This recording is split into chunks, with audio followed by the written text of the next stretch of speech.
Mga kawanay nagtinarong sa ilang trabaho magpadayon sa serbisyo. Apan ang mga ligoy pamutos na lang daan. Kay namiligro ang kamong matangtang sa trabaho. Kaya ang gibahad ni Cebu City Mayor Mike Rama sa unang adlaw niyang pag-asumer sa pwesto sa City Hall. Aniya ang report.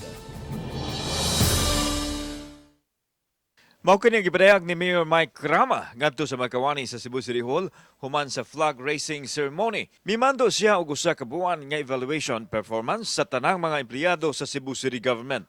Matud niya walay angayan nga kahadlukan ang ligdong nga mga trabahante. Trabaho lang, dili apilan og perwisyo.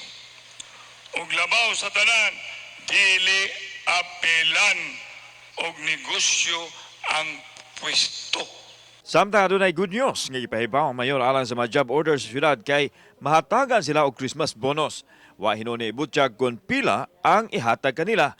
Apan lakip sa mga regular o casual kinahanglan gihapon nga bakunado ang tanan ay makuha ang naasoing pinaskuhan. Igo lang so that your family can be happy and enjoy Christmas as well. Nagbutang na usab si Rama og tao nga iyang gisaligan sa pagtan-aw og pagpakigalayon sa 27 ka mga departamento aron magiyahan siya sa dagan sa dakbayan. Si Rama nanumpa sa katungdanan ni adtong Sabado isip Mayor kauban si Dondon Hontiveros nga maunay vice mayor. Gipasabot nini nga base sa gimbutan sa balaod sila na ang maasumer sa katungdanan human mitaliwan si Mayor Edgardo Labella.